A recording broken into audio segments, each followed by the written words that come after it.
source militaire, un acte terroriste contre le siège de l'état-major fait des blessés et des dégâts matériels.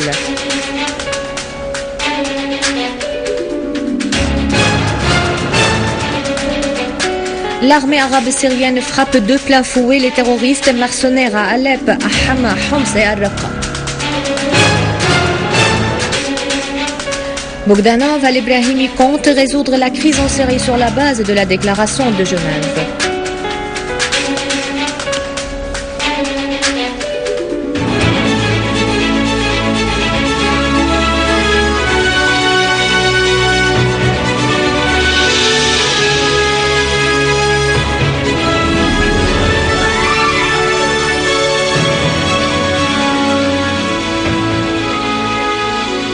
Après les titres, tout de suite les détails du journal. Bonsoir. Une source militaire responsable a affirmé qu'un nouveau acte terroriste a été exécuté ce matin par des groupes terroristes armés liés à l'étranger à travers l'explosion de 2 voitures piégées conduites par des suicidaires à l'alentour du bâtiment de l'état-major, faisant 4 martyrs parmi les gardes du siège et 14 blessés civils et militaires ainsi que des dégâts matériels.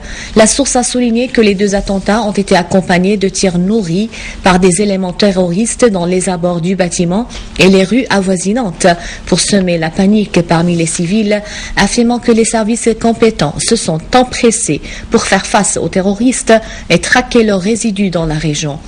Estimant que cet acte criminel reflète la faillite de ceux qui mènent la guerre contre la Syrie, le commandement de l'armée et des forces armées a affirmé que tous les dirigeants militaires et les officiers du commandement vont bien et qu'ils pratiquent leur travail habituel.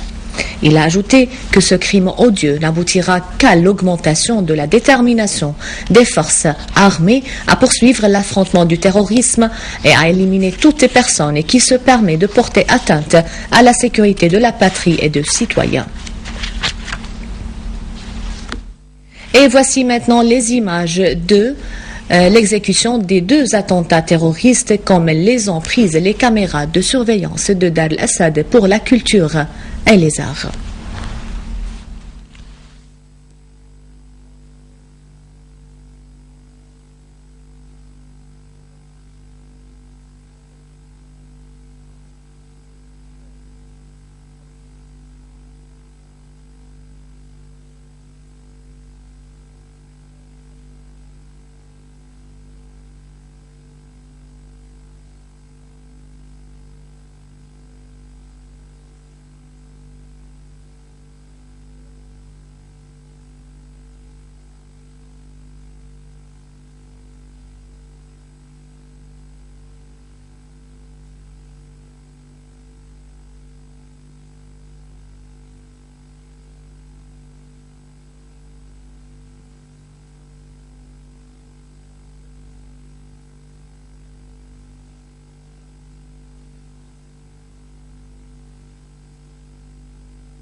Des unités des forces armées ont terminé la purification des terroristes des 2 localités d'El Husseiniye et d'El Bouaïda dans la région de Saïda Zaina, dans la banlieue de Damas, les déclarant des zones de sécurité. Et à Alep, dans une opération spécifique, les forces de l'armée arabe syrienne ont détruit des rassemblements des terroristes, leur infligeant de lourdes pertes dans la zone industrielle de Sheikh Najjar. D'ailleurs, une unité de nos forces armées a éliminé un grand nombre de terroristes dans des opérations spécifiques contre des groupements de terroristes dans les quartiers de Bustan al-Qasr et al-Kallasi. Et à Hama, une unité des forces armées a liquidé nombre d'éléments d'un groupe terroriste et saisi leurs armes sur le carrefour du village de Tel Bazem dans la localité de Souran, dans la banlieue de la ville. Une source du gouvernorat a affirmé que les armes saisies sont des fusils automatiques et des bombes ainsi que des appareils sophistiqués de télécom.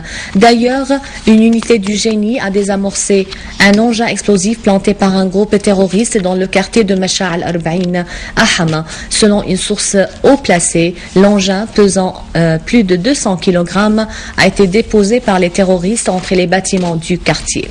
Les services spécialisés ont de même arrêté un grand nombre de terroristes dans le quartier Al-Arba'in et saisi des quantités d'armes.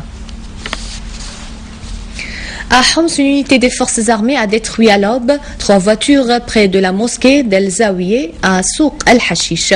Une source du gouvernorat a affirmé au correspondant de l'agence Sana qu'une autre unité a affronté un groupe terroriste qui a agressé les citoyens et les forces du maintien de l'ordre derrière l'école El-Walidiyeh dans le quartier de Babhoud, faisant nombre de tués et de blessés parmi eux. Selon la même source, les services compétents ont affronté un groupe terroriste qui tentait de s'infiltrer dans la rue d'El Khandaq, tuant 5 terroristes et blessant 4 autres. À Raqqa, une unité de nos forces armées a détruit 3 voitures dotées de mitrailleuses Doshka et une autre chargée d'une grande quantité d'armes avec les terroristes qui étaient au bord revenus du portail de Tel Abyad sur les frontières avec la Turquie. Une source du gouvernorat a indiqué que nos forces armées ont intercepté aussi des groupes terroristes à Tel Abyad, à Ain al-Arous et à Turkman près du portail frontalier de Raqqa, faisant des atteintes directes parmi les rangs des terroristes.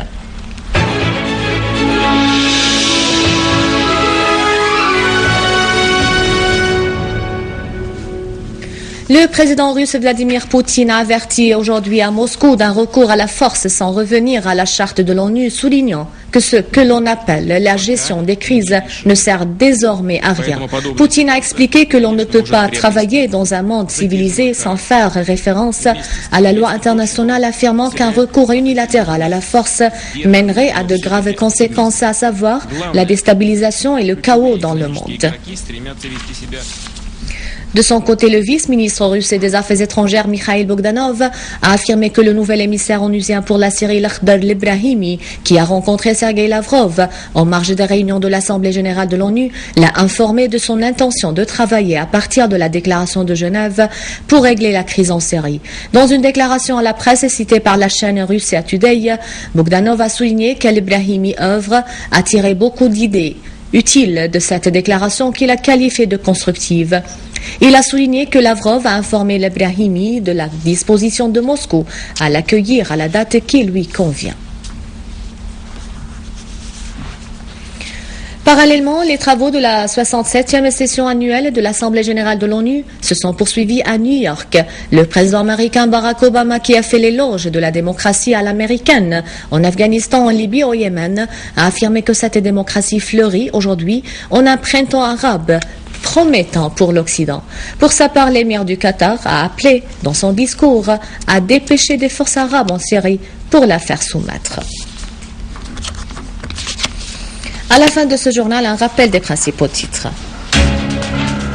Une source militaire, un acte terroriste contre le siège de l'état-major fait des martyrs, des blessés et des dégâts matériels.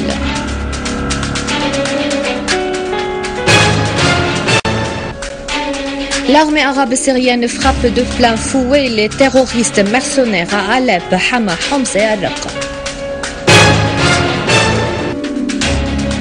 Bogdanov al-Ibrahimi compte résoudre la crise en Syrie sur la base de la déclaration de Genève. C'est la fin du journal. Pour le revoir, vous pouvez visiter le site électronique syriaonline.sy. Bon après-midi.